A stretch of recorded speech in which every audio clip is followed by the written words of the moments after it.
நண்பர்களுக்கு வணக்கம். கேக்குதா? கேக்குதா நண்பர்களுக்கு? கேக்குது ஜாஜா, கேக்குது. இன்னைக்கு வந்து இதுல இருந்து 61 இல்லையா? 61வது பாட்டுல இருந்து.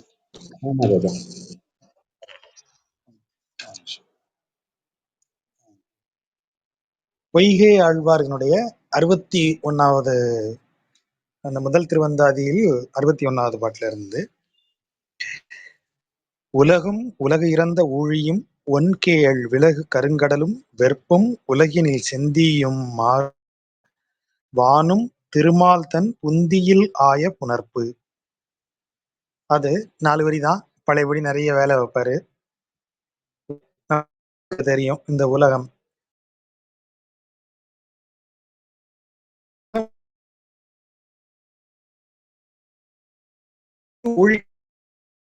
ஆகவே உலகம் ஜாஜா ஒரு நிமிஷம் கருங்கடல். இப்ப கேக்குதா? ஜாஜா வாய்ஸ் பிரேக் ஆகுது. அப்படியா? ஒரு நிமிஷம்.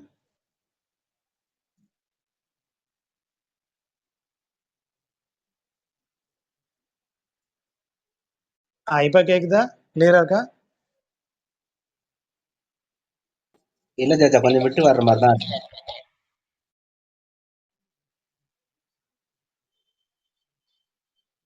இப்ப சரியா இருக்கா? இப்ப வாய்ஸ் கிளியரா இருக்கா? ஓகே, கிளியரா இருக்கு.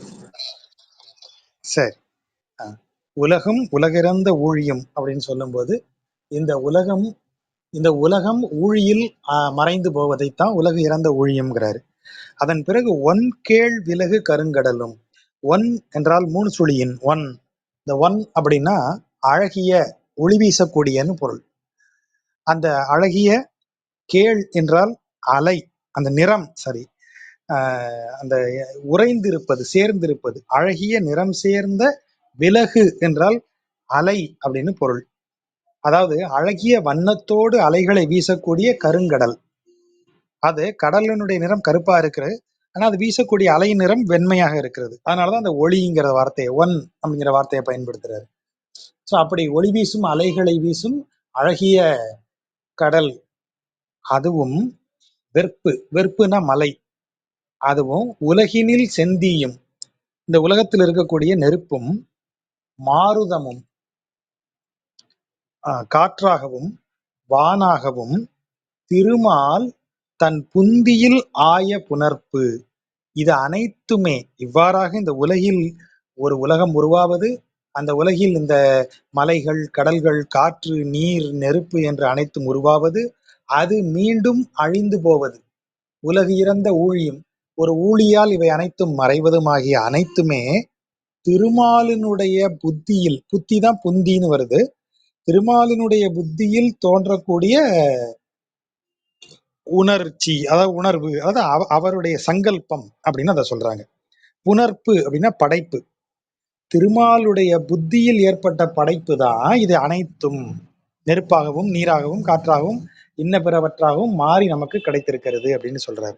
இப்ப புணர்ப்புங்கிற சொல்ல எடுத்துக்கிட்டோம்னா, இரண்டு சேர்ந்து வருவது புணர்ப்பு. அப்போ ஒரு பொருளாக வருவது, நம்ம தர்க்க சாஸ்திரப்படி ஒரு பொருள் நமக்கு தூல வடிவில் இருக்கிறது என்றால் சூக்ஷ்ம வடிவில் இருந்தாகணும். சூக்ஷ்ம வடிவில் தான் முதல்ல ஒரு பொருள் இருக்கும். சூக்ஷ்ம வடிவில் இருப்பதே தூல வடிவில் அமைகிறது. புணர்ப்பு என்பது தூல வடிவில் இருக்கும் பொருள் இங்கு இருக்கக்கூடிய ஒரு ஆப்ஜெக்ட், அதாவது பிசிக்கல் ஆப்ஜெக்டா மாறணும் அப்படின்னா, இந்த பிசிக்கல் ஆப்ஜெக்ட் மாதிரி அந்த ஸ்தூல பொருள் உள்ள இருக்கு. குடம் என்கிற ஒரு ஐடியா தான் மண்ணில் குடமாக மாறி நிற்கிறது. குடம் என்கிற ஒரு ஐடியா தான் பித்தளையில குடமா மாறி இருக்கு, எவர் சில்வர்ல குடமா மாறி இருக்கு, பிளாஸ்டிக்ல குடமா மாறி இருக்கு. அப்ப ஒரு ஐடியா எத்தனை விதமா வருது பாருங்க. அப்போ ஒரு ஐடியா தான் இப்படி இன்னொன்றாக மாறுகிறது. ஒரு ஐடியா இங்க இருக்கிற ஒரு பொருளோடு புணர்ந்து ஒரு நமக்கு பார்க்கக்கூடிய ஒரு ஒரு பண்டம் நமக்கு கிடைக்கிறது. அப்ப தூலம் என்பது சூக்ஷ்மம் என்பதனோடு இணைந்து, சூக்ஷ்மத்தில் மாத்தி சொல்றேன், சூக்ஷ்மம் இன்னொன்றோடு இணைந்து தூலமாக மாறுகிறது. அதான் புனர்ப்புங்கிற வார்த்தை. படைப்புங்கிறதே அப்படித்தான். அதுக்குதான் நாம இந்த விளக்கம் பார்த்தோம். பேர் என்ன, அந்த நம்ம இவர் திருமழிசையாளருடைய முதல் பாடலே அதுதான், பூநிலாய 5 மான்னு வரும்.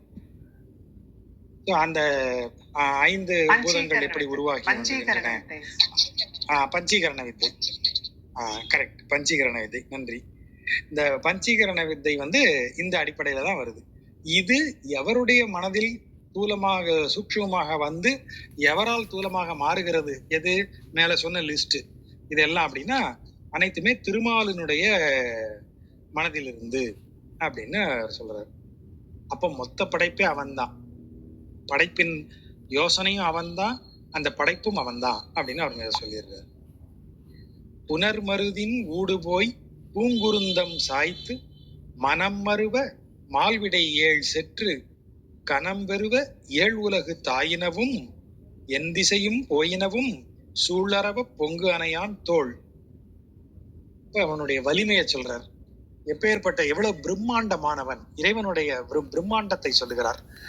இப்போ இறைவன் இது அனைத்தையும் செய்கிறான் அப்படின்னு சொன்னா அவன் செய்த பொருட்களுக்கு உள்ளாகவே அவன் இருக்கிறானா அப்படின்னு கேட்டா இல்ல. அதுதான் இதுல ஆச்சரியம். அதுக்குதான் இப்ப முதல்ல சொல்றாரு, அவர் தான் இந்த பூமி, காற்று, கடல், மலை இருக்கிறானா அவன் அப்படின்னு கேட்டா இல்ல, அதுக்கு மீறி இருக்கான். அதுக்குதான் அடுத்த பாட்டுல சொல்றாரு, புனர்மருதின் ஊடு போய். புனர் என்றால் ஒன்றோடு ஒன்று இணைந்து இருக்கக்கூடிய, அதான் இணை மருதம்ங்கிறதான் புனர்மருதம்னு சொல்றாரு. 2 மருத மரங்கள் ஒன்றுக்கொன்று இணையாக வளர்ந்திருக்கின்றன, ஆகவே புனர்மருதம் என்று சொல்லப்படுகிறது. அந்த புனர்மருதத்தின் ஊடு போய், அதற்கு ஊடையில போய் அந்த மரத்தையும் சாய்த்து குருந்த மரமாக, பூத்து குலுங்கும் குருந்த மரமாக விளங்கக்கூடிய ஒரு அசுரன், அவனையும் அந்த மரத்தை உடைச்சி தள்ளுற மாதிரி அவனையும் உடைச்சி தள்ளிடுறாரு. அந்த பூங்குருந்தம் சாய்த்து மால் விடை, மால் விடைனா மிகுந்த வலிமை வாய்ந்த 7 காளைகள், மால் விடை 7, 7னா 7, 7 காளைகளை செற்று, செற்று என்றால் வென்று, எதற்காக? மனம் வெறுவ, திருமணம் செய்து கொள்வதற்காக. நப்பின்னை இவருடைய முறைப்பெண் தான், யசோதையினுடைய அண்ணன் பொண்ணு. ஆனாலும் அவ என்ன சொல்றா, நான் வளர்க்கிற 7 காளைகளை அடக்குபவருக்கே நான் என்னை திருமணம் செய்துக்கலாம்னு சொல்றா. அவளுக்கு தெரியும் கண்ணன் தான் அதை செய்ய முடியும்னு. அதே மாதிரியே கண்ணன் அந்த 7 காளைகளையும் வென்று நப்பின்னையை திருமணம் செய்து கொள்ளுகிறான். அதைத்தான் இங்க சொல்றாங்க, மால்விடை 7 செற்று மனம் பெறுவ, மனம் மறுவ, திருமணம் செய்து கொள்வதற்காக 7 காளைகளை வென்றவன்.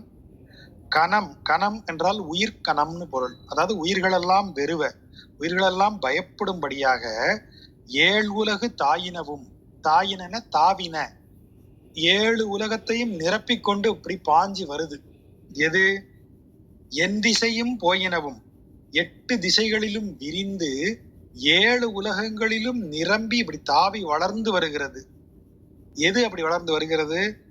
சூழ் அரவ பொங்கு அணையான் தோள், அரவினால் சூழப்பட்ட பொங்கு அணை. பொங்கு அணைன்னா நல்ல அழகா இருக்கிற மெத்தை, நல்ல புசு புசுன்னு இருக்கிற மெத்தை, அதான் பொங்கு அணை. அந்த பொங்கு அணை மேல் அவன் பள்ளி கொண்டு இருக்கிறான். அவனுடைய தோள் எப்படி பூரித்து வளர்கிறது? 7 உலகையும் தாண்டி 8 திசைகளையும் நிரப்பிக்கொண்டு வளர்கிறது. அவனுடைய விஸ்வரூப தரிசனம். அவன் இப்போ இதுல திருவிக்கிரமாவதாரத்துல அவன் அப்படி வளர்றான் இல்லையா, அப்ப அவனுடைய தோல் அழகை சொல்வதாக, தோல் அழகை சொல்றதுக்காகத்தான் மேல புனர்மருதின் ஊடு போயினாரு. அவன் தன் தோல் வலிமையாலதான், கைகளால தானே தவழ்ந்து வரான், கைகளால தகவழ்ந்து அந்த மருத மரத்தை உடைச்சு போட்டான். பூங்குருந்த மரத்தையும் அப்படிதான், மரத்துல ஏறி தன் கைகளால அந்த கிளைகளை உடைச்சு போட்டான். அவன் தோல் வலிமையை சொல்றதற்காக. அத மாதிரி அந்த 7 காளைகளையும் தன் கைகளால் அடக்கினான். அப்பேற்பட்ட வலிமை வாய்ந்த தோல் அவனுக்கு. அதை சொல்றதுக்கு தான் அந்த தோல் சம்பந்தப்பட்ட 3 ஆக்ஷன் அங்க மேல போடுறாரு. அதை போட்டுட்டு அந்த தோல் 7 உலக தாண்டி வளரும், 8 திசைகளை நிரப்பி வளரும் அப்படின்னு சொல்றாரு. இப்போ அவ்வளவு பிரம்மாண்டமானவன் அவன். தோல் அவனை அல்லால் தொழா. தோல் என்பது கை. அதுல ஒரு ஆச்சரியம் இருக்கு. மேல தோல்னு முடிச்சாரு, அந்தாதி விதிப்படி நீங்க கீழே தோல்னு தான் ஆரம்பிக்கணும். சரி, இப்ப கை அவனை அல்லால் தொழான்னு சொல்லணும்ல, ஆனா ஏன் தோல்னு சொல்றாரு? இறைவனை வணங்கும் போது நெத்திக்கு மேல கையை தூக்கி வணங்கணும். மத்தகத்திடை கைகளை கூப்பி அப்படின்னு பெரியாழ்வார் சொல்லுவாரு. 2 நெத்தி பொட்டுக்கும் மேல கைகளை தூக்கி கூப்பணும். தலைக்கு மேல கை போகணும்னா தோளோட சேர்ந்து மேல போனாதான் உண்டு. இறைவனை வணங்கும் போது அப்படிதான். கைகளை வணங்கணும்னா அரசியல்வாதி மாதிரி சும்மா இப்படி ஒரு கும்பிடு போட்டு வந்துடலாம். ஆனா தலைக்கு மேல கை போகணுங்கிறாரு. அப்ப தோல்ல இருந்து கும்பிடணும் நீங்க. அதனாலதான் இந்த வார்த்தை, தோள் அவனை அல்லால் தொழா. மத்த எல்லாரையும் சும்மா ஒரு மரியாதைக்கு வணக்கம் போடுவேங்க. ஆனா தோளில் இருந்து கையை தலைக்கு மேல தூக்கி நான் வணக்கம் போடணும்னா அவனை தவிர, நாராயணனை தவிர வேறு யாருக்கும் நான் அப்படி தொழமாட்டேன். தோள் அவனை அல்லால் தொழா, அவனை தவிர வேறு எதையும் தொழாது. என் செவி இரண்டும் கேள் அவனது இன்மொழியே கேட்டிருக்கும். கேள் அப்படின்னா இந்த இடத்துல கேழ்வர், கேழ்வர் என்றால் உறவினர் அப்படின்னு அர்த்தம். மிகுந்த நெருங்கிய உறவு. கேள், கேளிர், கேழ்வர், இது அனைத்துமே அப்படித்தான். நீ கேளிர் நம்ம தான் சொல்லுவோம், யாதும் ஊரே யாவரும் கேளிர் அப்படின்னு சொல்றாலே. கேளிர் என்றால் உறவினர்னு அர்த்தம். என் செவி இரண்டும் கேள் அவன் இன்மொழியே கேட்டிருக்கும். என் செவிக்கு மிக நல்ல உறவாக விளங்கக்கூடியதாக அவனது இன்மொழி, அதையே என் செவி கேட்டிருக்குங்கிறாரு. செவிக்கு உறவு அவனது இன்மொழி, அவனை குறித்த புகழ், அதையே என் செவி கேட்டிருக்கும்ங்கிறாரு. நான் நாளும் கோள்நாக அணையான் குறைகளே கூறுவதே. நான் என்னுடைய நாவு நாளும், எந்த நாளும், எப்போதும் கோள்நாக அணையான். கோள் என்றால் இந்த இடத்துல அழகியன்னு அர்த்தம். அப்படி ரொம்ப கம்பீரமா அப்படின்னு அர்த்தம். அப்படி அழகும் கம்பீரமும் மிக்க ஒரு பாம்பு மேல் அணை, நாக அணை, பாம்பை படுக்கையாக கொண்டு படுத்திருக்கிறானே, அவனுடைய குறைனா ஓசை எழுப்புதல். கால்ல கழல் அணிந்திருக்கிறான், வீரக்கழல் அணிந்திருக்கிறான். அந்த வீரக்கழல் ஒலி எழுப்பக்கூடியது. அந்த ஒலிதான் குறை கழல் என்று சொல்லப்படுவது. அவனுடைய குறைகளே என் நேரமும் புகழ்ந்து பாடும் அப்படின்னு சொல்றாரு. நன்னே நானாமை நல்லேன் நயம். நயம் நல்லேன். நயம் என்றால் என்ன? நயம் பாராட்டுதல் அப்படின்னு சொன்னா அந்த இடத்துக்கு உரிய விதத்துல பேசுறது, அதான் நயம் பாராட்டுதல். அது ரொம்ப நயமா சொன்னாருப்பா அவரு அப்படின்னா, அந்த இடத்துக்கு ஏற்ற மாதிரி அப்படி வருத்தப்படாத மாதிரி, அப்படி கொஞ்சம் இதா மாதிரி அப்படி சொல்றது. அப்போ நயத்துக்கு இன்னொரு பொருள் என்ன என்றால் விரும்புதல், ஆசைப்படுவது. நயத்தல் அப்படின்னு வெர்பு. அதுக்கு நயத்தல் அப்படின்னா விரும்புதல்னு அர்த்தம். அப்ப இந்த உலகத்துல பிறந்த நானு எதை விரும்புவேன்? என்னுடைய புலன்கள் எதில் மகிழ்ச்சியை அடைவதாக நினைக்குமோ அதை தான் விரும்புவேன். அதான் மனம் அப்படித்தான் தள்ளும். மனம் புலன்களின் வழியா தான் நம்மளை செலுத்த முயற்சிக்கும். ஆகவேதான் மனக்கட்டுப்பாடு வேணுங்கிறத சொல்றோம். அப்போ மனம் எதை விரும்புகிறதோ அதை நல்லேன், அதை என்ன செய்ய மாட்டேன், நான் அதை ஏத்துக்க மாட்டேன். நல்லேன் என்றால் அதோடு போய் இணைய மாட்டேன்னு அர்த்தம். நயம் நல்லேன், நானாமை நயம் நல்லேன். அது என்ன நானாமை? இந்த உலகத்துல பிறந்த எவரும் இன்பங்களுக்கு இன்பங்களை விரும்பி போய் நிற்பதற்கு வெட்கப்படுவதே இல்லை. ஒரு இன்பத்தை விரும்பி போறதுக்கு யாராவது வெட்கப்படுறோமா? இல்ல, நானுவதே இல்லை. என்னடா இப்படி உலகத்துல பிறந்து இப்படி இன்பங்களுக்கு பின்னாடியே திரியிறோமே, வெட்கப்பட்டிருக்கோமா என்னைக்காவது? வெட்கத்தோடும் ஒரு கூச்சத்தோடும் போய் ஒரு இன்பத்தை அனுபவித்து இருக்கிறோமா? அப்படி இல்லை. மிகுந்த மகிழ்ச்சியோட தான் போறோம், வெட்கமே இல்லாம போறோங்கிறாரு. அப்படிப்பட்ட நான் இல்லாமல், வெட்கமில்லாமல் நயம் பாராட்டும் காரியத்தை நான் விரும்ப மாட்டேன், விலக்கி வைப்பேன். நயம் நானாமை நயம் நல்லேன். வெட்கமின்றி ஒரு பொருளுக்கு ஆசைப்படக்கூடிய நிலையை நான் எப்போதும் ஏற்க மாட்டேன். நல்லேன், நான் ஏற்க மாட்டேன் அப்படின்னு சொல்றாரு. அப்போ முதல் பாட்டுல, இந்த பாட்டுல இருந்து எப்படி ஆரம்பிக்குது பாருங்க. இறைவன் எல்லாவற்றையும் படைத்தான்னு சொன்னாரு. இறைவன் படைத்தவற்றுக்கும் பிரம்மாண்டமானவன். அதாவது இறைவன் எதை படைத்தானோ அதற்கு மட்டுமானவன் கிடையாது, அதற்கும் பிரம்மாண்டமானவன். அதை சொல்லியாச்சு. அப்ப அவனை நாம சரணடையணும். அப்படி சரணடையும் போது முதல் பாட்டுல என்ன சொல்றாரு? தோள் அவனை அல்லால் தொழான்னு ஆரம்பிச்சாரா? அது முழுவதும் பாருங்க, அந்த பாட்டை ஆரம்பிச்சு வரும்போதே அப்படியே முழுக்க உடல் உறுப்புகளையா சொல்றாரு. தோள் அவனை தவிர யாரையும் வணங்காது, என்னுடைய செவி அவனுடைய புகழை தவிர வேறு எதுவும் கேட்காது, என்னுடைய நா அவன் திருவடி புகழை தவிர வேறு எதையும் பாடாது, அவனை விரும்புவதை தவிர அனைவரும் வெட்கமின்றி விரும்பக்கூடிய இந்த உலக இன்பங்களை நான் விரும்ப மாட்டேன் அப்படின்னு சொல்லிட்டாரு. அடுத்த பாட்டுல அதை இன்னும் விரிவா சொல்றாரு. உடலால் கரண கலேபரம்னு சொன்னோமா, இதுல கலேபரங்களை முதல்ல சொல்றாரு. உடல் உறுப்புகள், கருவிகளால் நான் அவனையே தொழுவேன்னு சொல்லிட்டு, இந்த கருவிகளை இயக்கும் அந்த கரணம் உள்ளே இருப்பது காரணமாக விளங்குவது, கருவிகளுக்கு காரணமாக விளங்கக்கூடிய அந்த கரணம் உள்ள இருக்கக்கூடியது எது? இந்த உறுப்புகளை செலுத்தக்கூடியது என மனம் தான் இதை செலுத்தக்கூடியது. சிந்தனை தான் கருவிகளை செலுத்தக்கூடியது. அந்த சிந்தனையை எப்படி கொண்டு வரார்?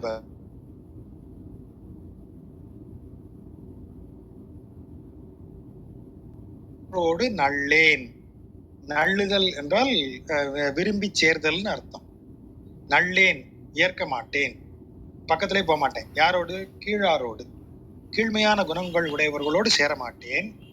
பிறர் பொருளை விரும்ப மாட்டேன். உயர்ந்தவரோடு அல்லால் உயவேன். உயவுதல் என்றால் சேர்ந்து மகிழ்ந்து இருத்தல், சேர்ந்து பழகிறது. உயர்ந்தவரோடு அல்லால், உயர்ந்தவர்களாக விளங்குபவர்களை தவிர வேறு எவருடனும் நான் என்ன செய்ய மாட்டேன்? உயவேன், கலந்து பழக மாட்டேன். திருமாலை அல்லது தெய்வம் என்று ஏத்தேன் வியவேன். வியவேன் அப்படின்னா வியக்க மாட்டேன். யாரை தவிர? திருமாலை தவிர வேறு தெய்வம் உண்டு என்று வியக்கவும் மாட்டேன், ஏத்தவும் மாட்டேன். ஏத்துதல் என்றால் புகழ்ந்து சொல்லுதல்.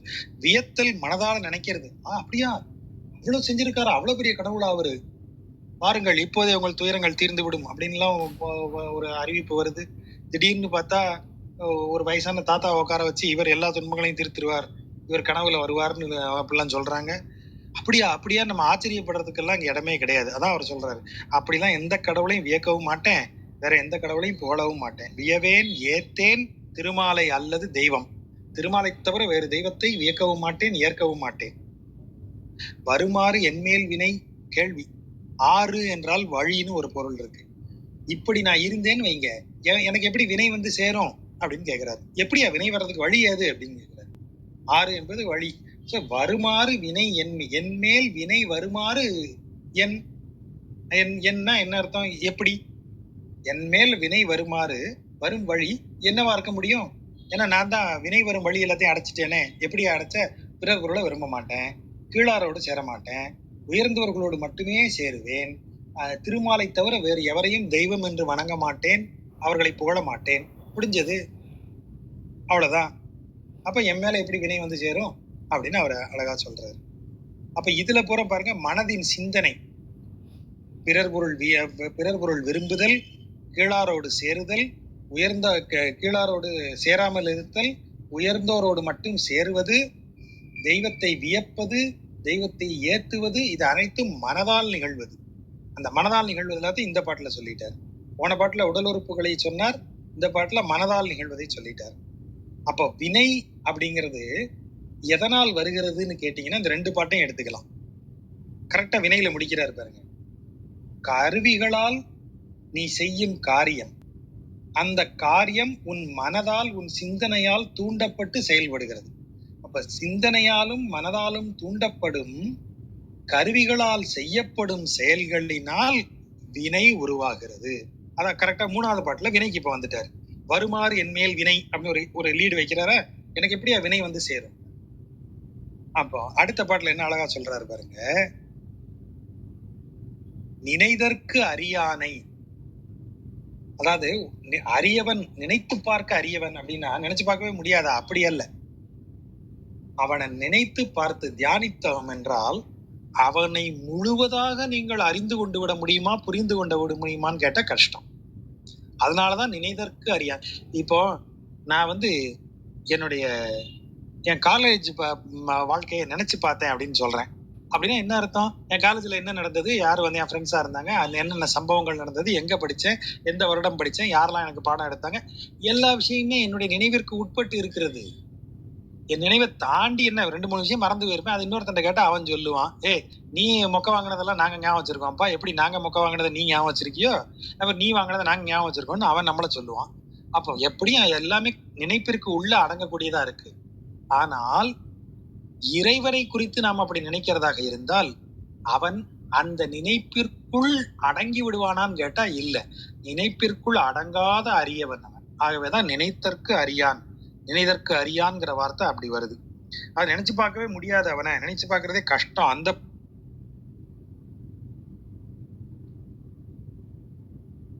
ஆகவே நினைதற்கு அறியானை, சேயானை. சேயான் என்று சேய்மை என்றால் தொலைவு.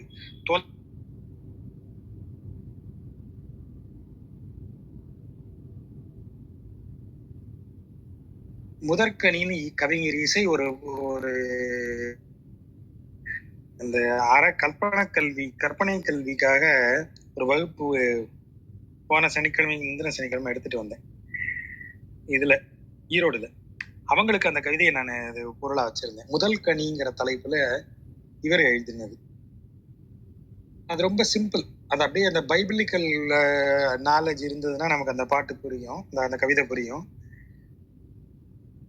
ஒரு ஒரு நான் அந்த கவிதையை வாசிக்கலாம், என்னால இங்க இருந்து அது இன்னொரு கவிதைக்குள்ள போயிடுவோங்கிறதுனால சிம்பிளா சொல்லிடுறேன். ஒரு குழந்தை காருக்குள்ள உட்காந்துருக்கு. அந்த கார் சிக்னல்ல நிற்கும் போது ஒரு தன் அழுக்கு கையால அந்த கொய்யாவை எடுத்து அந்த குழந்தைக்கு ஊட்டிடுறான். இவர் இந்த கவிதையை முடிக்கிறாரு. அவங்க அப்பா பக்கத்துலதான் இருந்தாரு. அதை அந்த குழந்தை சாப்பிடாம தடுத்துடுற தூரத்துலதான் இருந்தாரு. ஆனா அந்த தூரம் எவ்வளவு தூரமா இருந்தது தெரியுமா? அவ்வளவு தூரங்கள் இருந்தது. அந்த தகப்பனாலும் அதை தட்டிவிட முடியாத அளவிற்கு தூரங்கள் இருந்ததுன்னு முடிச்சிருவாரு கவிதையை. முதல் கனி ஆதாம் ஏவாள் புசித்தது. அதையும் இதையும் நீங்க கம்பேர் பண்ணிக்கலாம் தலைப்பை வச்சு. அவ்வளவு நல்லா. அப்ப அந்த தூரம்ங்கிறது என்ன? அருகிலிருந்தும் இவ்வளவு தூரம் ஏன்? அதானே. அவங்க அப்பா முன் சீட்ல இருந்திருப்பாரு, குழந்தை பின் சீட்ல இருந்திருக்கணும். இல்ல குழந்தை முன் சீட்டு அப்பா பின் சீட்னா கூட கையை நீட்டினா தட்டுற தூரத்துல தானே. ஆனாலும் விதி எப்படி விளையாடுது? அப்போ அது எவ்வளவு தூரமா இருக்கு. அந்த குழந்தைய அவன் ரீச் பண்ண வேகத்துக்கு இவரால ரீச் பண்ண முடியல. அந்த தூரம்ங்கிறது நம்மளால டிசைட் பண்ணப்படுவது அல்ல. அதுதான் இங்க அழகா சொல்றாரு அவரு. சேயோனை, இறைவன் நம் மனதுக்குள்ளேயேதான் இருக்கான். ஆனா என் மனதுக்குள்ளதானே இருக்கான் அப்படின்னு நீங்க அவ்வளவு கேஷுவலா இருக்க முடியாது. அப்படி இருப்பவனை அடைவதற்கு அவன் பக்கத்திலே இருந்தா கூட உங்களால அவனை உணர முடியாத போது அவன், அதான் இதுல இருக்கிற பொருள். பேர் செங்கன் கரியானை, 1000 பேருடைய செங்கன், சிவந்த கண்களை உடைய கரியான், கரிய நிறமுடையவன். அவனை கைதொழுதக்கால், அவனை கைதொழுதால், கைதொழுதீர்கள் என்றால் வினையால் அடற்படார். அடர்படுதல் என்றால் நெருக்கடிக்கு உள்ளாகுதல். அதான் அடர்படுதல். அதுல இருந்து அடைச்சி வச்சுட்டாங்க, ரொம்ப அடைசலா இருக்குங்கிற வார்த்தை அதுல இருந்துதான் வருது. நெருக்கடி போட்டு நெருக்கிறது. அப்ப அடற்படார், வினை அவர்களை நெருக்காது. வெம் நரகில் சேரார். வெம் என்றால் வெம்மை மிக்க, அதாவது இந்த இடத்துல அதனுடைய கொடுமையை குறிப்பது. கொடுமையான நரகில் போக மாட்டார்கள், நரகத்திற்கு போக மாட்டார்கள். தினையேனும், திணைங்கிறது நம்ம சின்ன கடுகை விட சிறுசா இருக்கும் திணை.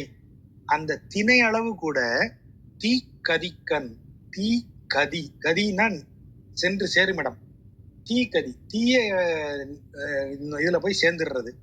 அந்த கண் என்றால் அந்த பாதை, தீமையில் போய் முடியும் அந்த பாதைக்குள்ள கூட அவங்க என்ன செய்ய மாட்டாங்க, போக மாட்டாங்க. திணை அளவு கூட போக மாட்டாங்க. அதாவது தீமையையே இறுதியாக கொண்டு தீமையில் கொண்டு நம்மை சேர்க்கக்கூடிய பாதையில் திணையேனும் செல்லார். யாரு? அந்த கரியானை கைதொழுதவர்கள். கரியானை கைதொழுதக்கால் வினையால் அடர்படார், வெண்ணறையில் சேரார், திணையேனும் தீக்கதிக்கன் செல்லார். அப்ப வினையிலிருந்து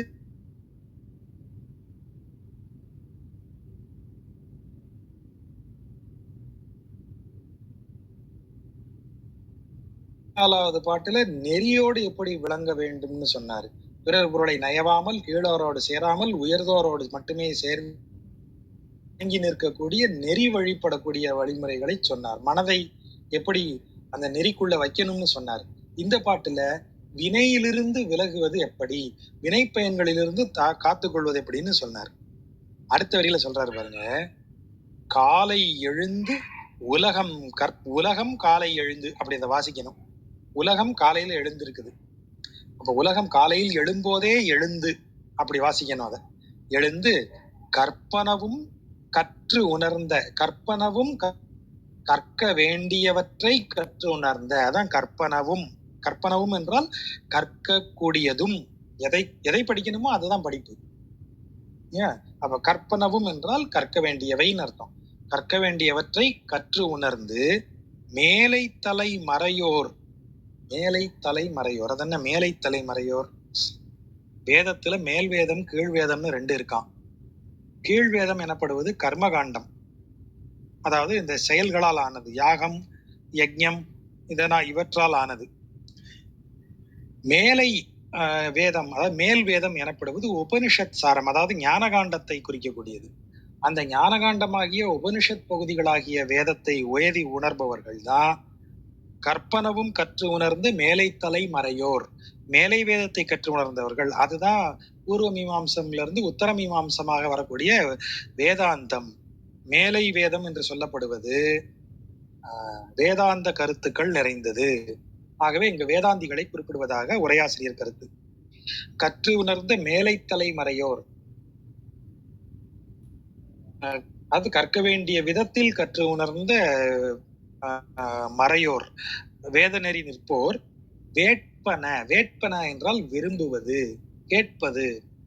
வேட்பாளர் அப்படிங்கிற சொல் இதுல இருந்து தான் வருது. வேட்பாளர் என்ன கேட்கிறார்? ஓட்டுகளை கேட்கிறார். ஆகவே அது வேட்பாளர். இங்க வேட்பனவும் என்ன கேட்கிறாங்க? அவ்வளவு பிரமாதமான அந்த வேதாந்தங்களை எல்லாம் கற்று உணர்ந்து ஓதுபவர்கள் எதை கேட்கிறார்கள்? வேலைக்கண் ஓர் ஆழியான் அடியே. வேலை என்றால் கண் ஓர் ஆழியான், கடலில் இருக்கக்கூடிய கையில் சக்கரத்தை ஏந்தியவனுடைய திருவடியையே கேட்கிறார்கள், விரும்புகிறார்கள். வேட்பன விரும்புதல், அதையே விரும்புகிறார்கள். அதாவது வேதாந்திகளாக விளங்குபவர்கள் அவர்கள் விரும்புவதும் எதை? பெருமாளுடைய திருவடியை. பார்க்கடலில் பள்ளி கொண்டிருக்கும் பெருமாளின் திருவடியை விரும்புகிறார்கள். ஓதுவதும், அவர்கள் வேதமாக ஓதுவதும், ஓர்ப்பனவும் மனனம் செய்து சொல்வதும். ஓதுதல், இன்னொன்னு மனதால் அதை தியானித்து சொல்லுதல், அதுதான் ஓர்ப்பன. ஓர்மைனா நினைவுன்னு இன்னும் மலையாளத்துல சொல்லிட்டு இருக்கோம். தமிழ்ல ஓர்மைனா நினைவுதான். ஓர்ப்பன நினைவிலிருந்து சொல்வது. ஓதுவது அனைவரோடும் சேர்ந்து சொல்லுவது. அரைவனோடு சேர்ந்து சொல்லும் போது ஒரு 2 வரி மறந்தா கூட மற்றவன் சொல்லும் போது டக்குன்னு ஞாபகம் வந்து அப்படி பிக்கப் பண்ணி போயிடலாம். ஓர்ப்பன நீங்க மட்டும் ஞாபகம் மனதால் தியானித்து ஒரு சொல் மாறாம சொல்லணும். சோ நீங்க கூட்டமா சொல்லும் போதும் தனியாக சொல்லும் போதும் எதை தான் சொல்றீங்க? பேராளி கொண்டான் பேர், அவன் பேரையே தான் சொல்றாங்க. அவங்க வேதமாக ஓதுவதும் வேதமாக மனதில் தியானிப்பதும் அந்த பேராழி கொண்டான். பேர் ஆழி என்றால் பெருமை மிக்க ஆளின்னு ஒரு பொருள் உண்டு. பெரிய ஆளி, பெரிய சக்கரத்தை ஏந்தியவன்கிற பொருளும் உண்டு. அந்த 2 பொருளுக்கும் பொருத்தமாக வரக்கூடிய சொல்லது. அந்த பேராளி கொண்டானுடைய பெயரையே அவர்கள் இந்த மாதிரி வேதத்தில் சொல்லுகிறார்கள். அப்ப வேதம் சொல்லுவது அவன் பெயரைத்தான் அப்படின்னு நம்ம பொருள் எடுத்தோம். பெயரும் கருங்கடலே நோக்கும் ஆறு. பெயரும் கருங்கடலே நோக்கும் ஆறு, அப்படி ஒரு ஃபுல் ஸ்டாப் வச்சுக்கோங்க. பெயரும் என்றால் இந்த இடத்துல பொங்கி கிளறும்னு பொருள். அலைகளோடு பொங்கி பொங்கி வரக்கூடிய காற்று, கடல். கடல் அப்படி பொங்கி பொங்கி வருகிறது. அப்படி வரக்கூடிய அந்த ஆறைத்தான், கடலைத்தான் ஆறு நோக்கும். நோக்கும் என்றால் ஆறு எங்கிருந்து கிளம்பினாலும் அதன் நோக்கம் என்றால் என்ன? அதனுடைய எய்ம் எங்க போய் சேரணும்னு குறியா இருக்கும். பொங்குகின்ற கடலை போய் சேருவதே. அதாவது அந்த பொங்கி வரும் கடலை சேருவதுதான் ஆறின் நோக்கமாக இருக்கிறது. அதான் நோக்கும் ஆறு. நோக்கும்னா அந்த வழியை அதுவே பார்த்துரும். நீங்க வந்து கடலுக்கு போகணும்னு நினைக்கிறீங்களா? கடலுக்கு எங்க இருந்துப்பா போறது? எனக்கு வழி தெரியலையே. ஏன் கவலைப்படுற? எங்கேயாவது ஒரு ஆற பக்கத்துல இருக்கான்னு பாரு. அந்த ஆற்றை பின்தொடர்ந்து போய்கிட்டே இரு, அது நேர கடலுக்கு தான் போகும். எவ்வளவு சிம்பிள். அப்போ நோக்கும் ஆறுன்னா அது எப்படி அதுதான் தனது பாதை என்று அது வகுத்து வைத்திருக்கும். அதை தவிர வேற எங்கும் போகாது. அதை இன்னொரு விதமா சொல்றதா இருந்தா, ஆற்றின் இயல்பு கடலை நோக்கி செல்லுதல். இப்ப ரொம்ப சிம்பிள் ஆயிடுச்சா? அடுத்தது என்ன? ஒன்பூ கதிரவனே நோக்கும் உயரும். அழகிய பூ, ஒளி வீசும் பூ, நாள் பூ அப்படின்னா என்ன? தாமரை. தாமரை என்ன செய்யும்? உயர்ந்து வரும், நீர்மட்டத்துக்கு ஏற்ப உயர்ந்து வரும். வந்து என்ன செய்யும்? கதிரவனையே நோக்கும். அது சூரியனை தான் பார்க்கும். தாமரையின் இயல்பு நீர்மட்டத்திற்கு உயர்ந்து சூரியனையே பார்ப்பது. உயிரும் தர்மனையே நோக்கும். யம தர்மனையே உயிர்கள் நாடும். உயிர்கள் ஒவ்வொரு நாளும் என்ன செய்கிறது? பின்னால ஒரு இடத்துல இந்த பாட்டிலேயே ஒரு விளக்கம் இன்னொரு பாட்டுல வரும். தாமரையாள் கேழ்வன் ஒருவனையே நோக்கும் உணர்வு. அத மாதிரி இந்த இடத்துல உணர்வு எனப்படுவது நீங்கள் கற்று உணர்தல். எல்லாத்துலயும் அந்த வார்த்தையை போட்டிருக்காங்க பாருங்க. அனுபவித்து உணர்தல், கற்று உணர்தல், அனுபவித்து உணர்தல், கேட்டு உணர்தல், பார்த்து உணர்தல். எத்தனை விதமாக உங்களுக்கு புலன் அனுபவங்கள் நிகழ்ந்தாலும் அந்த புலன் அனுபவங்களிலிருந்து உங்களுக்கு உள்ளுக்குள்ள ஏதோ ஒண்ணு திறக்குது பாருங்க. தரிசனம்னு பேர் அதுக்கு. அகக்கண். அதனாலதான் அந்த இமையா கண்ணுன்னு ஒரு வார்த்தையை இவரே போட்டாரு. நீங்க அந்த கண் உள்ள வந்து ஒரு அகக்கண் பார்க்கறது தான்.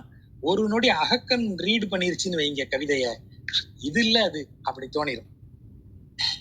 அந்த வெளி புறக்கண்ணுன்னு ஒண்ணு இருக்கே, அதுக்கு அது கிடக்கு சும்மா, அது அப்படி போயிட்டே தான் இருக்கும். அகக்கண்ணால் நோக்கினீங்கன்னா தான் அதனுடைய பொருள் வேற ஒன்றாக மாறுவதை நாம் உணர முடியும். அப்ப இந்த இடத்துல அவர் என்ன சொல்றாரு? அந்த நம்முடைய அந்த பார்வை, அந்த உணர்வு இருக்கு இல்லையா, அந்த உள்ள அகமாக இருக்கிறது, அந்த பார்வையினால் நாம உன்னை அறிகிறோமே, அந்த அறிவுக்கு பேர் தான் அந்த ஞானம்னு சொல்றது. அந்த ஞானம் தான் உணர்வு. உணர்வுங்கிற இடத்துல ஞானத்தை தூக்கி போடுங்க. தாமரையாள் கேழ்வன் ஒருவனையே நோக்கும் ஞானம். ஞானம் என்பதனுடைய இயல்பு தாமரையாள் கேழ்வனாகிய இறைவன் நாராயணனையே நோக்கி செல்லும். ஆற்றின் இயல்பு கடலை நோக்கி செல்வது, தாமரையின் இயல்பு கதிரவனை நோக்கி முகம் திருப்புவது. இதனுடைய பேர் என்ன? உயிரின் இயல்பு எந்த நேரமும் யமனை நோக்கி பயணிப்பது. அதே போல ஞானத்தின் இயல்பு இறைவனை சேர்வது. சரி, இறைவனை எப்படி சொன்னாரு? தாமரையாள் கேழ்வன்கிறார். எங்கிருந்து தாயார் இப்ப உள்ள வந்தா? தாமரையில் பிறந்த மகளாகிய பிராட்டியாரின் கேழ்வனாகிய அவனை நோக்கி என்னுடைய ஞானம் போகுங்கிறாரு. அது என்ன? பிராட்டி எப்படி உள்ள கொண்டு வந்து அப்படி லிங்க் பண்ணணும்? வைணவத்துல நமக்கு பிராணன் ஆத்மன் ரெண்டு வேற வேற சித்தாந்தப்படி. நம்ம சித்தாந்தப்படி ஆன்மன் வேற, ஆன்மா வேற, பிராணன் வேற. அப்படின்னு ஒரு ஸ்கூல் ஆஃப் தாட் இருக்கு. பிராணன் யமனுக்கு போகும், ஆன்மன் இறைவனுக்கு போகும்னு சொல்லக்கூடிய ஒரு ஸ்கூல் இருக்கு. ஆனா இங்க எப்படி கரெக்டா பொருள் வருதுன்னு சொன்னா, மிதுன சேஷத்துவம்னு ஒரு பொருள் இருக்கு. மிதுனம் என்றால் இரட்டை, ரெண்டு பேர் சேர்ந்து இருக்கிறது. மிதுனம்னாலே ரெண்டு பேர் சேர்ந்து இருக்கிறது தான். தாயாரும் இவரும் பெருமாளும், சிவனும் பார்வதியும். அப்ப இந்த பிராட்டியோடு சேர்ந்து இருத்தல் அதான் மிதுனம். மிதுன சேஷத்துவம். நீ அவனிலிருந்து பிரிந்தவன், நீ மீண்டும் அவனுடன் இணைந்து இருப்பதுதான் சரி. அதுதான் மிதுன சேஷத்துவம். மிதுன சேஷத்துவமே ஜீவாத்ம லட்சணம்னு ஒரு சொல் இருக்கு. மிதுன சேஷத்துவமே ஜீவாத்ம லட்சணம். ஜீவாத்மத்திற்கு லட்சணம் என்ன? இந்த ஜீவனாக பிறந்த ஆன்மாவின் லட்சணமே இறைவனோடு சென்று சேர துடிப்பதுதான். அதான் மிதுன சேஷத்துவம். அதுவே ஜீவாத்ம லட்சணம் அப்படின்னு சொல்லு இருக்கு. அதை அப்படியே இங்க கொண்டு வந்து போட்டீங்கன்னா, தாயாரும் அவனும் சேர்ந்து இருக்கக்கூடிய சேர்த்தி அதை எப்போதும் குறிப்பது. ஆகவேதான் அவர் அந்த வார்த்தையை போடுறாரு. தாமரையாள் கேழ்வன் ஒருவனையே நோக்கும் உணர்வு. ஞானம் என்பது அப்படியானது. இந்த ஆத்மன் தன்னை உணர்ந்து தான் அவனுடைய பொருள் என்பதை உணர்ந்து, சேஷத்துவம் தான் அவனுடைய மிச்சம், அவனுடைய பொருள் என்பதை உணர்ந்து அவனிடத்தில் போய் சேர்வதற்காக தான் ஏங்கி நிற்பது, அதை நோக்கி போவது அப்படிங்கிறது தான். அதுதான் தாமரையாள் கேழ்வன். ஏன்னா தாயார் எப்போதும் அவன் மார்பில தான் இருக்கா இல்லையா? தாயார் எங்கே உரைகிறாள்? அவன் மார்பில் உரைகிறாள். அவனோடய இருக்கா, அவனை விட்டு பிரியறது இல்லையா அவர். அத மாதிரிதான் இந்த மிதுன சேஷத்துவம்ங்கிறது. உணர்வார் ஆர் உன் பெருமை ஆர் உணர்வார், அப்படிதான் அதை வாசிக்கணும். உன் பெருமையை யாரால உணர முடியும்? ஊழிதொரு ஊழி உணர்வார் ஆர் உன் உருவம் தன்னை. ஒவ்வொரு ஊழிக்கும் ஒவ்வொரு உருவமா இருக்கியே, ஒவ்வொரு ஊழிலையும் உனது உருவத்தை பார்த்து பார்த்து யாரால சொல்ல முடியும்? ஊழியா வேற யார் இருக்கா? ஒரு ஆள் உட்கார்ந்து எல்லா ஊழிலையும் நீ செஞ்சதை பார்த்து எழுதி வச்சிருக்காரா? யாரால சொல்ல முடியும் உன்னுடைய பெருமைகளை? உணர்வார் யார்?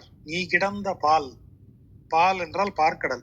நீ பார்க்கடல்ல கிடந்த கோலத்தை யாரால சொல்ல முடியும்? அப்படி சொல்ல யார் இருக்கா? அப்படின்னா இதன் பொருள் என்ன? இறைவன் காலாதீதமானவன். இறைவனின் புகழை பாடும் நாம் காலத்திற்கு உட்பட்டவர்கள். அப்ப இறைவனது முழு புகழையும் நம்மால் உணர முடியாது. அதான் நினைதற்கு அறியான்னு அவர் சொன்ன வார்த்தைக்கு பொருள் அதுதான். இறைவன் ஊழி காலமா இருக்கான், புகழ் படைத்த காரியங்களை அவன் செய்திருக்கிறான். எல்லாத்தையும் யார் இருந்து பார்த்தா, யார் இருந்து சொன்னா, இவன் பார்க்கடல்ல கிடந்த அழகை யாரு பார்த்தா? ஆனா அதெல்லாம் நடந்துகிட்டு இருக்க, அதை பாக்குற அறிவு நமக்கு இல்லை. அவன் எப்படி இருக்கான்? விண்ணகத்தாய் மண்ணகத்தாய் வேங்கடத்தாய் நால்வேத பன்னகத் யார் உணர்வார் உன் பெருமை, யார் உணர்வார் உன் உருவம் தன்னை ஊழிதொரு ஊழி, உணர்வாரார் நீ கிடந்த பால். அவ்வளவுதான் கொண்டு கூட்டி வாசிக்கிறது. விண்ணில் கிடந்தவன் விண்ணகத்தாய், அதாவது விண்ணில் இருப்பவன், மண்ணகத்தாய் மண்ணில் இருப்பவன், வேதங்களின் பொருளென விளங்குபவன், நால்வேத பன் அகத்தாய், ஓதப்படும் 4 வேதங்கள். அதான் பன் என்றால் பாடுதல், நால்வேத பன்னு சொல்றாரு பாருங்க. அப்ப வேதம் சொல்லால் நிற்பது, எழுத்துல இல்ல, சொல்லால் நிற்பது. ஓதப்படும் வேதத்தின் பொருளாக விளங்குபவன், அதில் உரைபவன். அதுதான் நால்வேத பன் அகத்தாய். என்ன நுட்பம் வைக்கிறார் பாருங்க. நால்வேத பண்ணில் இருக்கிறான்ங்கிறார். அந்த ஓதப்படும் வேதத்தில் இருக்கிறான் அவன். அப்படிப்பட்டவன் நீ ஊழிதோறும் மூலியா இருந்த அழகெல்லாம் யாரையா பார்க்க முடியும்? அவன் பிரம்மாண்டத்தை எண்ணி வியக்கிறார். அந்த பிரம்மாண்டத்தை எவ்வளவு யோசிச்சாலும் அந்த காலாதீதத்துக்குள்ள போக முடியாத மானுட மனதின் குறைபாட்டை இப்படி இந்த பாடல் வழியா சுட்டி காட்டுறாரு. அடுத்த பாட்டு அதேதான். மனித மனம் லாஜிக்ல ரொம்ப பிரமாதமா வேலை செய்யும். ஆனா மனித லாஜிக்கை வச்சுக்கிட்டு ஒரு நாளும் இறைவனின் லாஜிக்கை நீங்க அளக்கவே முடியாது. இது நம்ம பலமுறை சொல்லிட்டோம். அதனாலதான் இப்போ நான் என்ன நினைச்சிட்டு, ஒவ்வொரு நான் சொல்றேன் இல்லையா, நான் ரொம்ப பெருமையோட ஒண்ணு நினைச்சேன்னா நங்குன்னு மண்டையில ஒரு கொட்டு எனக்கு பெருமாள் வைக்க தவறுனதே இல்லை. நான் இந்த ஆளிலை மேல் பெருமாள் கிடக்கிறதுக்கு நான் அதை படிச்சுட்டு, அவ்வளவு பெரிய உருவம், அவ்வளவு பெரிய உலகம், 7 உலகையும் ஒரு குழந்தை வயிற்றுக்குள்ள இருக்குன்னு சொன்னா எவையா நம்புவான்? ஆனா அதை பெருமாள் அப்படி இருக்காரு. சரி, அதெல்லாம் கூட பரவாயில்ல. இம்பட்டையும் தின்னுட்டு அது ஒரு ஆளிலை மேல் சுருண்டு கிடக்குன்னு ஒரு புழு சைஸ்ல இருக்கா, ஒரு ஆலையில சுருண்டு படுத்திருக்கிற குழந்தை சைஸ், கால் விரல சப்பிட்டு. அப்போ அது என்ன, ஒரு புழு சைஸ்ல கூட இருக்காது, ஒரு மரவட்ட சைஸ்ல ஒரு குழந்தை, அது 7 உலகத்தையும் முழுங்கி வயிற்றுல வச்சிருக்கா. என்னையா லாஜிக் அப்படின்னு நம்ம யோசிக்கிறோமே. இறைவனுடைய லாஜிக் அப்படிதான் இருக்கும். மனித லாஜிக்கால அதை ஒரு நாளும் புரிஞ்சிக்க முடியாது. மனித லாஜிக்கு அப்பாற்பட்ட ஒரு லாஜிக் இறைவனுடையது. அவன் கணக்கே வேற. அதைத்தான் இது குறிப்பிடுகிறது. அப்பா இதை நம்ம கண்டுபிடிச்சிட்டோம்பா. இவ்வளவு நாள் இப்படி வாசிச்சு நம்ம கூறிய கவிதை பார்வை வழியாக, நம்ம அறிவு வழியா நம்ம அப்படியே ரொம்ப சாமர்த்தியமா கண்டுபிடிச்சிட்டோம் அப்படின்னு நான் ரொம்ப பெருமை வீத்திட்டு இருந்தப்போ, இந்த பாட்டு வழியாக பொய்கையாழ்வார் கைகளால் எனக்கு ஒரு கொட்டு பெருமாள் வச்சார். அதே பாயிண்ட பொய்கையாழ்வார் எத்தனை 1000 ஆண்டுகளுக்கு முன்னாடி சொல்லியாச்சு. அவர் 1000 ஆண்டுகளுக்கு முன்னாடியே சொல்லியாச்சு. இப்ப நீ ஒண்ணும் கண்டுபிடிக்கல. 4ஆம் நூற்றாண்டோ 5ஆம் நூற்றாண்டோ.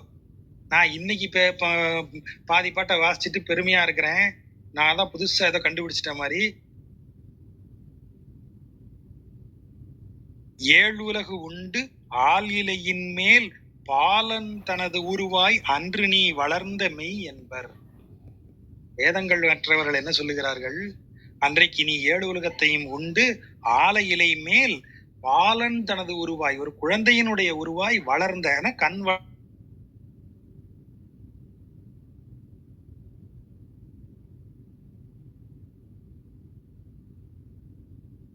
அப்ப பாலன் தனது உருவாய், ஒரு குழந்தையின் உருவாய் ஒரு இது மேல ஆலையிலை மேல நீ இருக்கேன்னு சொன்னா, அந்த லாஜிக் பொருந்தாத லாஜிக்கா இருக்கு. 7 உலகத்தையும் சாப்பிடுற ஒரு உருவம் எப்படி இருக்கணும்? நீங்க வராக உருவம், வராகத்திற்கு காலில் இருக்கக்கூடிய கால் சிலம்பில் ஒரு மணி போல பூமி கிடந்தது அப்படின்னு எழுதியிருக்காங்க. அப்படிப்பட்ட வராகம் 7 உலகத்தையும் உண்டதுன்னு சொன்னா நம்பலாம். விஸ்வரூப தரிசனம், விஸ்வரூபமாக இருந்த அவன் திருவிக்கிரமனாக 7 உலகையும் அளந்த அவன் விழுங்கினான்னா நம்பலாம். நீங்க என்ன சொல்றீங்க? ஒரு குழந்தை விழுங்கிச்சுன்றீங்க. அந்த குழந்தை சைஸ் எவ்வளவு? அது ஒரு ஆலை இலையில படுத்திருக்கிற சைஸ் சாருங்கிறீங்க. என்ன இது கொஞ்சம் கூட பொருத்தம் இல்லையேன்னு யோசிச்சீங்கன்னா, நீ ஹியூமன் லாஜிக்கா யோசிக்கிற, இறைவனுடைய லாஜிக்கே வேற. அப்ப அந்த ஹியூமன் லாஜிக்கை தான் இவர் இங்க தன் கேள்வியா கேட்டு தனக்கு தானே கிண்டல் பண்ணிக்கிறாரு. பொய்கையாழ்வார். நீ அப்படி ஒரு ஆலையில படுத்துட்டு வந்தேன்னு சொல்றியே, 7 உலகத்தையும் உண்டு வந்தேன்னு எல்லாரும் மெய்ன்னு சொல்றாங்க, உண்மைன்னு சொல்றாங்க, மெய் என்பர் மெய்ன்னு எல்லாரும் சொல்றாங்க. அப்போ பிரளய நீர்ல ஆலமரம் முளைச்சிருந்ததா அவர் கேக்குறாரு. ஆல்னா ஆலமரம். அன்று வேலை நீர் உள்ளதோ, வேலைனா அந்த கடல், பிரளய நீர், பிரளய கடல்ல அந்த ஆலமரம் இருந்ததா? விண்ணதோ இல்ல வானத்துல இருந்து முளைச்சி வந்ததா? மண்ணதோ இல்ல மண்ணிலேயே முளைச்சிருந்த ஒரு ஆலமரத்தின் இலை மட்டும் மிஞ்சி தண்ணியில மிதந்துட்டு இருந்ததா? சோலை சூழ் குன்று எடுத்தாய். அடுத்ததும் லாஜிக்க மீறின செயல் பாருங்க. ஒரு மனுஷன் ஒரு மலையை தூக்கிடுவானா? அதுவும் சுட்டு விரல்ல தூக்கி நிப்பாட்டிடுவானா? என்னையா லாஜிக்? ஆமா, கடவுளால அதை செய்ய முடியும். அவன் நினைச்சானா என்ன வேணாலும் செய்வான். ஆகவேதான் சோலை சூழ் குன்று எடுத்தாய் சொல்லு. நீதான் அந்த லாஜிக்க சொல்ல முடியும், மனிதர்களால அதை கண்டுபிடிக்க முடியாது. அதுக்குதான் இந்த பாட்டு. இந்த பாட்டை படிக்கும்போது நான் பொய்யாழ்வார ஒரு முறை விழுந்து வணங்கிப்பேன். நான் யோசிச்சு நான் கண்டுபிடிச்சதான் நினைச்சேன். என்னுடைய ஒவ்வொரு அகந்தைக்கும் இது பதில். நான் அவரை ஒரு முறை விழுந்து வணங்குற இடம் இது. பாலன் தனது உருவாய் 7 உலகு உண்டு, ஆள் இலையின் மேல் அன்று நீ வளர்ந்த மெய் என்பர். ஆளன்று வேலை நீர் உள்ளதோ, விண்ணதோ மன்னதோ, சோலை சூழ் குன்றெடுத்தாய் சொல்லு, நீ சொல்லுன்னு இறைவன்கிட்டயே கேட்டிருக்கார். அடுத்த பாட்டும் கொண்டு கூட்டி சொல்ல வேண்டிய பாட்டு.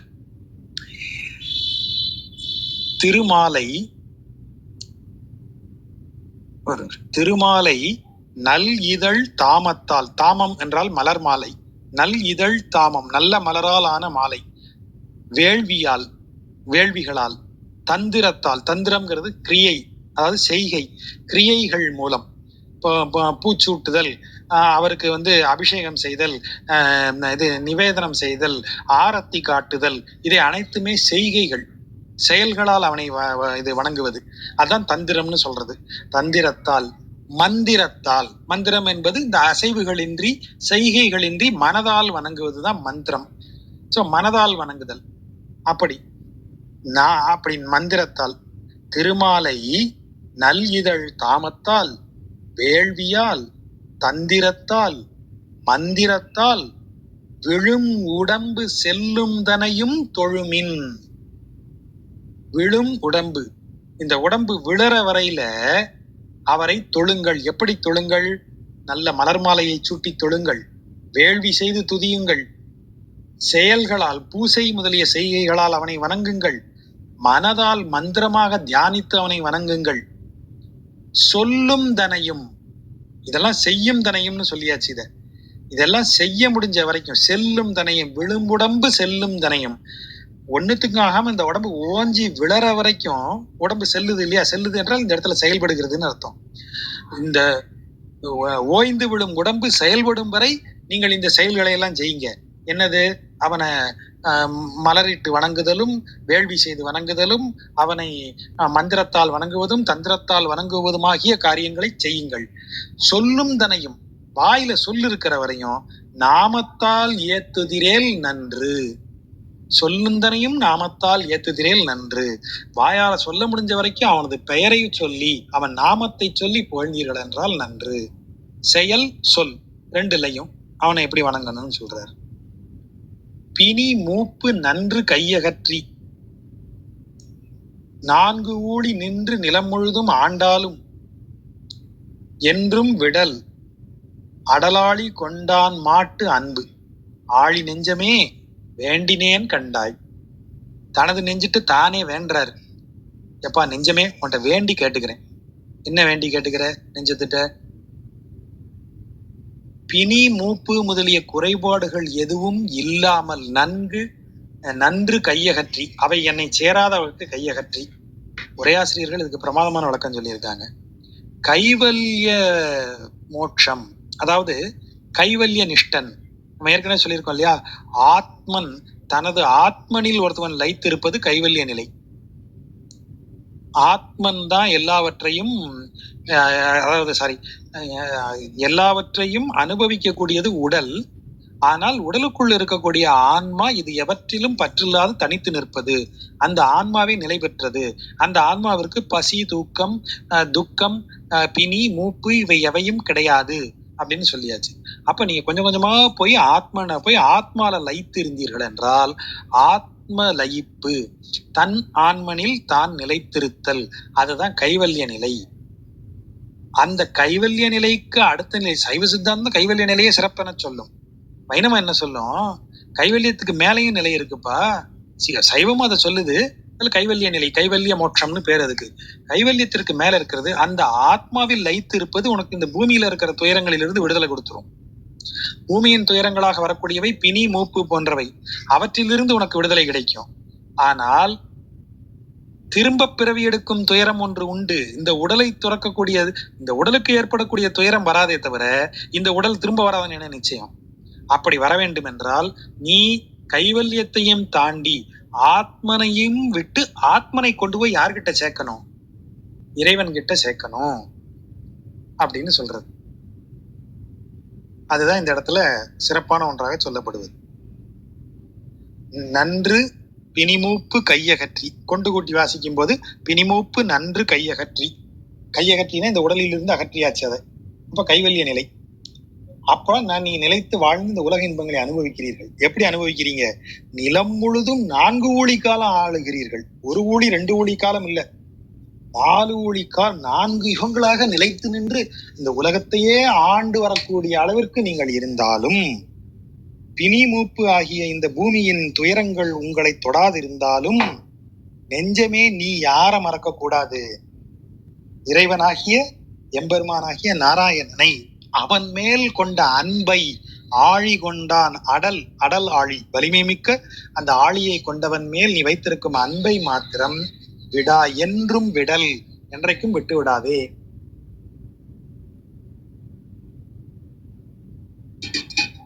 அப்படின்னு அத சொல்றார்.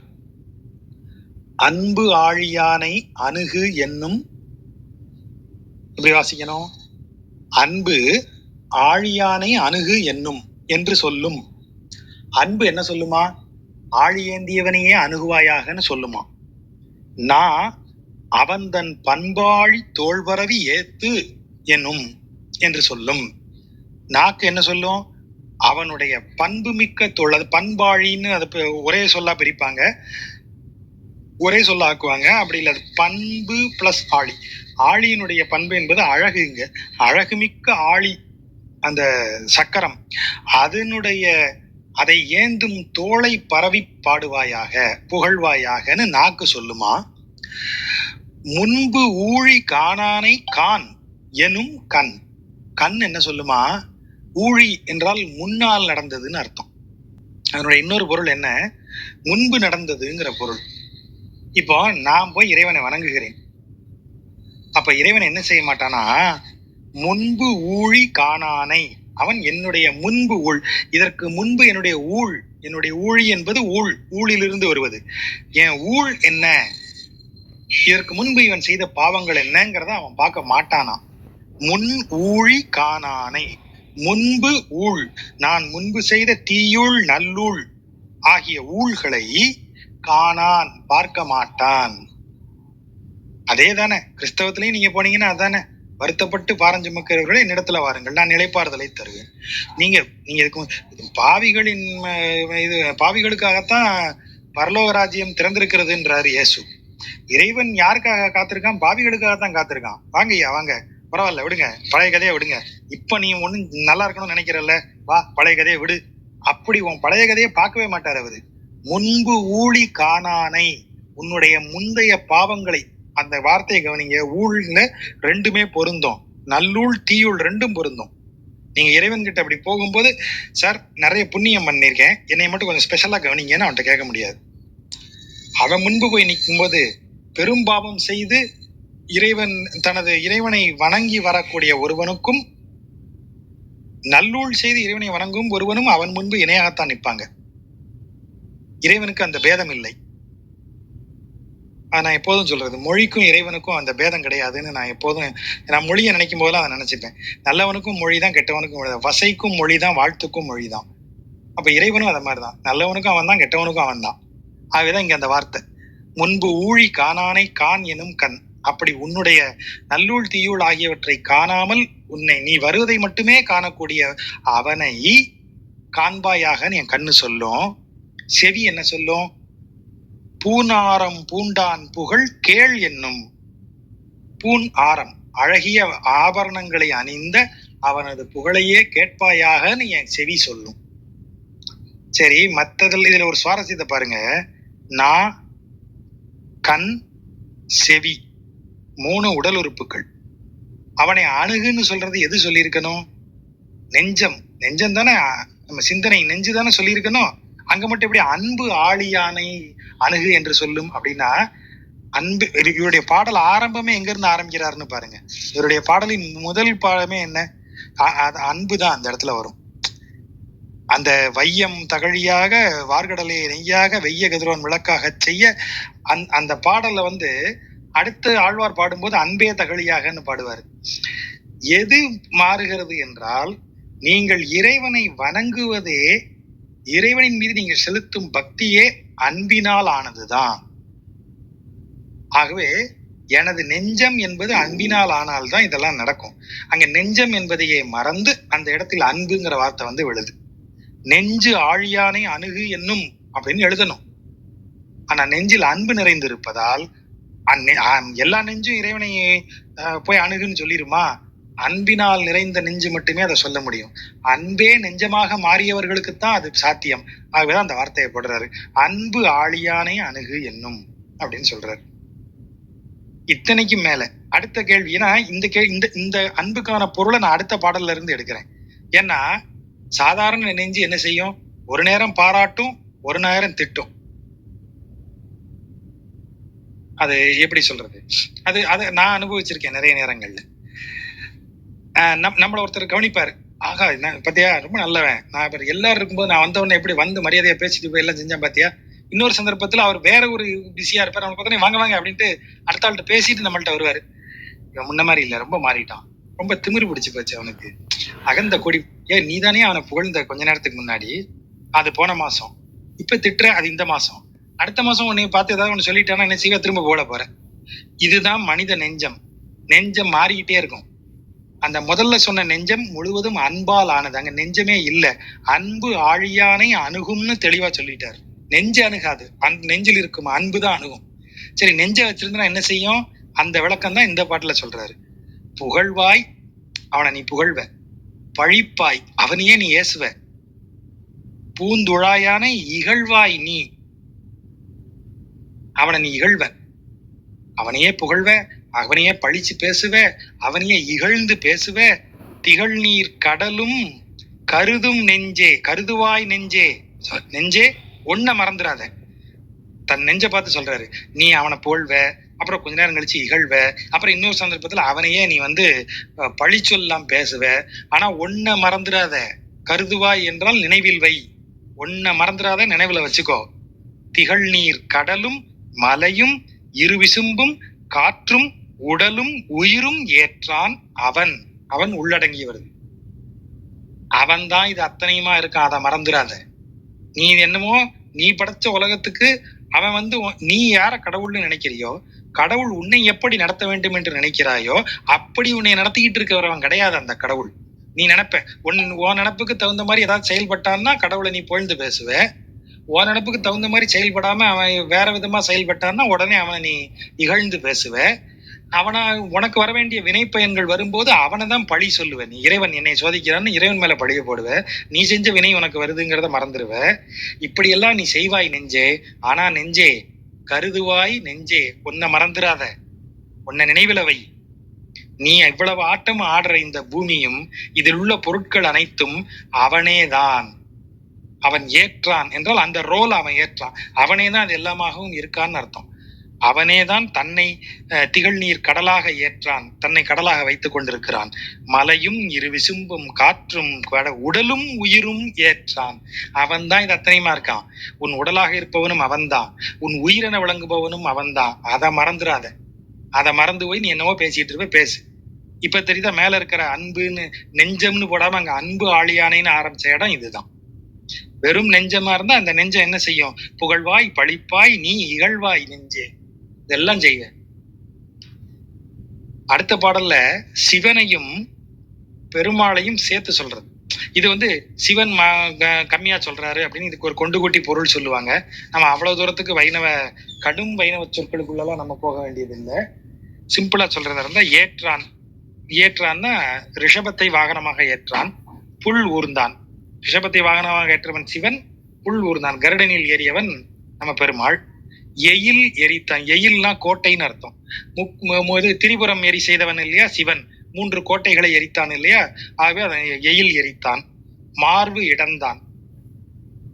ஹிரண்யனின் மார்பை பிளந்தவன் விஷ்ணு. நீற்றான், திருநீர் அணிந்தவன்.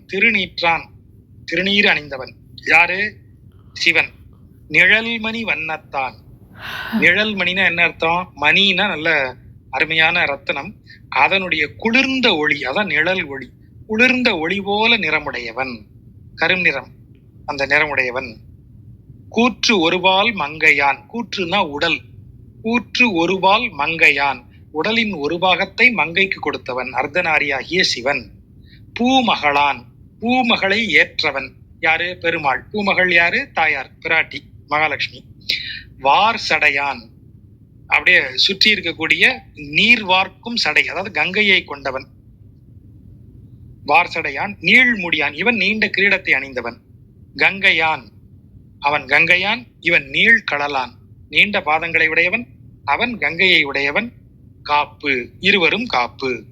இதை எப்படி தெரியுமா கொண்டு கூட்டி பொருள் சொல்லுவாங்க? வார் சடையான் கங்கையான் நீழ்கடலான் காப்பு. அந்த கங்கையான் ஆகப்பட்டவன் நீழ்கடலுடையவனுக்கு அவன் காப்பில் விளங்குகிறான். நீழ்கடலுடைய பெருமாளின் காப்பில் சிவனும் விளங்குகிறான்னு முடிச்சிருவாங்க வைணவ முறையில. அதாவது புல் ஊர்ந்தான், இவன் பறக்கக்கூடியவன். இவன் தரையில் செல்லும் ரிஷபத்தை வாகனமாக ஏற்றவன். அவன் அசுரனை கொன்றவன். இவன் அந்த அசுரன் வச்சிருந்த கோட்டையத்தான் எரிச்சான், எயில் எரித்தான்.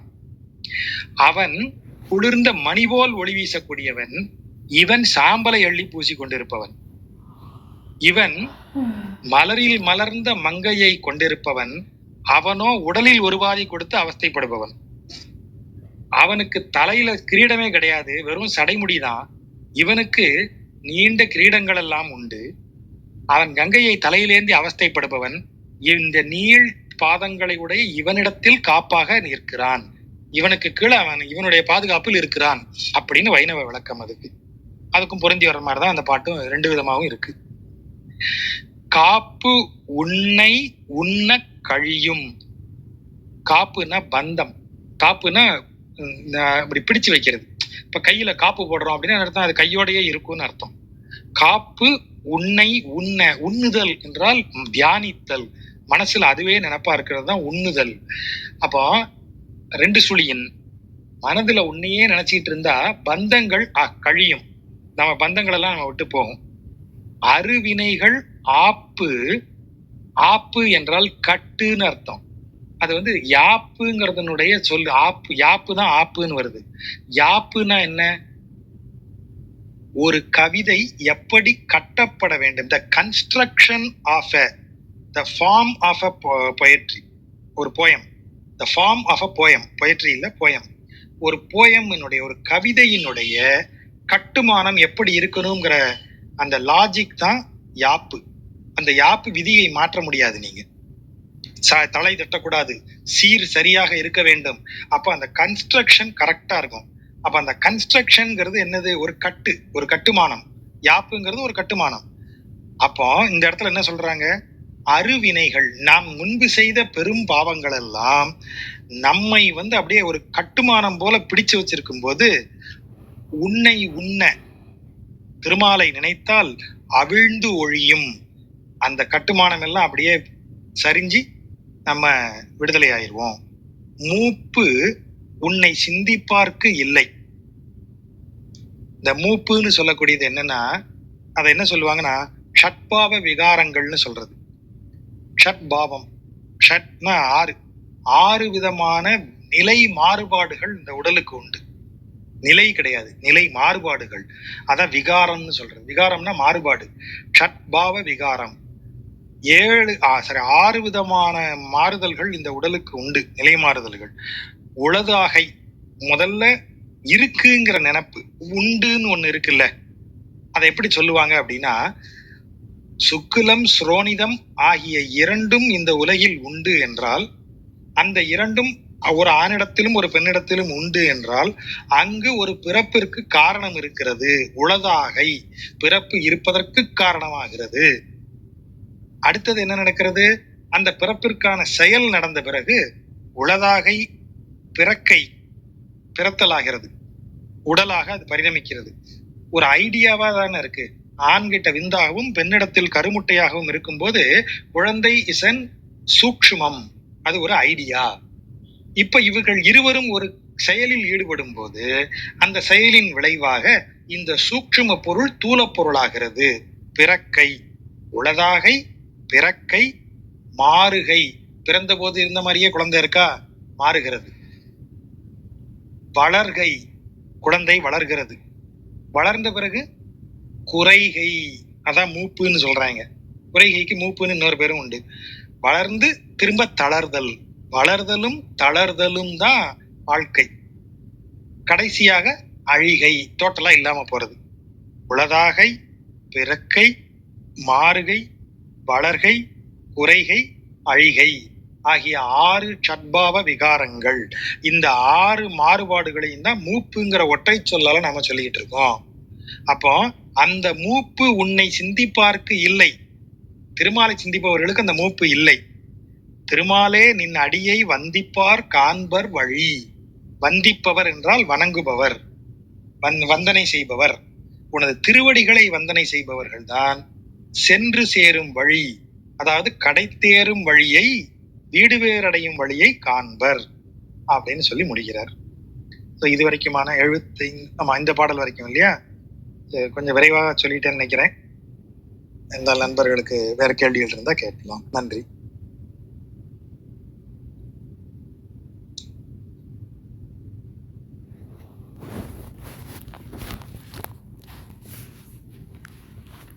நன்றி ஜாஜா, ரொம்ப சிறப்பா இருந்தது. இந்த இதுலயும் எங்களுக்கு அந்த சூஷ்மம் அண்ட் ஸ்தூலம் எல்லாம் பாஷ்யத்திலயும் வருது, இதுலயும் அதே மாதிரி எல்லாமே வருது. வந்து ரொம்ப இந்த பாடல்கள்லாம் ரொம்ப இந்த திருமங்கை ஆழ்வாருக்கும் இதுக்கும் நல்ல ஒரு டிஃப்ரென்ஸ் தெரியுது. அங்க வந்து அந்த ஊரை பத்தி, அதை பத்தி, அந்த வண்டு இசைக்கும் அப்படி இப்படின்னு நிறைய கவிஞருடைய இதெல்லாம் வரும். இது வந்து வெறும் திருமாலை வந்து வணங்குறது, அவருடைய சிறப்பு அப்படிங்கிறத வந்து சின்னதா கொடுத்து ரொம்ப ஆழ்ந்த பொருள் உள்ளதா கொடுக்குற மாதிரி இருக்குது. ஒரு ஒரு வார்த்தைக்கும் பொருள் ஜாஸ்தியா இருக்கு. ரொம்ப நல்லா இருக்கு. ஆமா, திருவந்தாதி, இந்த முதல் 3 திருவந்தாதிகளுமே அது மாதிரி நல்ல இன்ட்ரெஸ்டிங்கான பொருள் கொடுக்கக்கூடியதா இருக்கும்.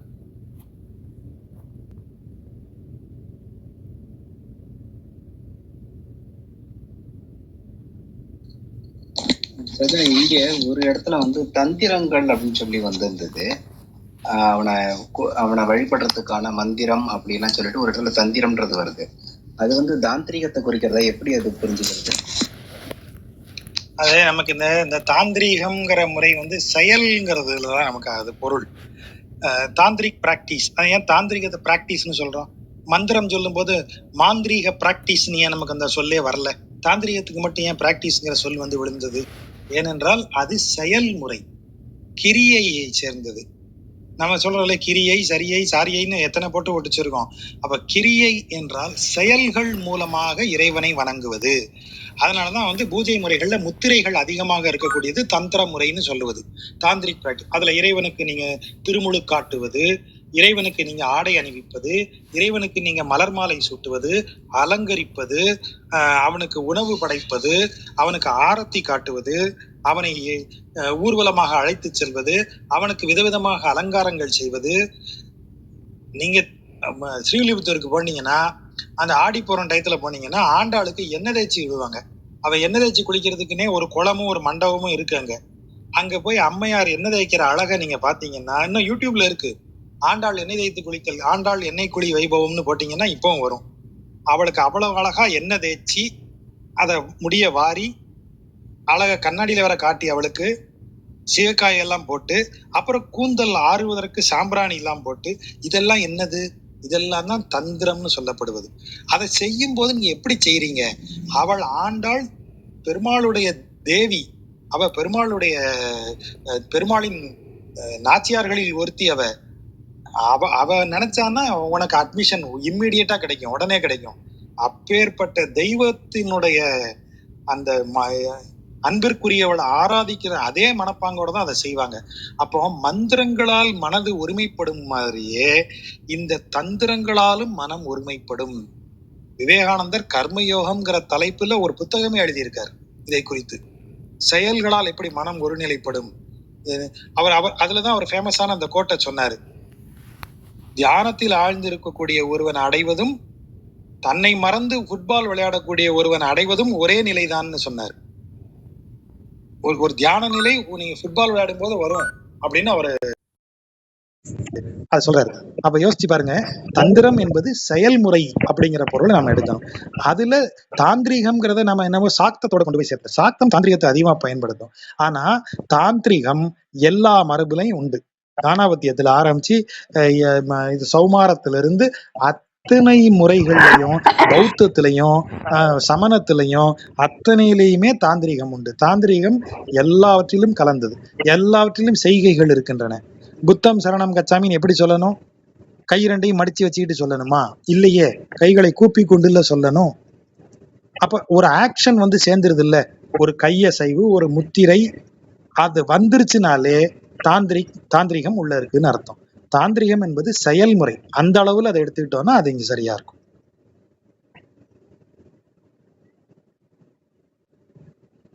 நன்றி சார்.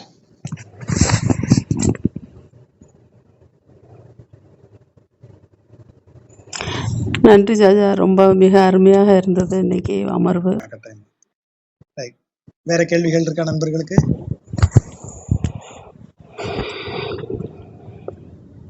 சரி, வேற கேள்விகள் எதுவும் இல்லைன்னா நம்ம வியாழக்கிழமை சந்திக்கலாம்.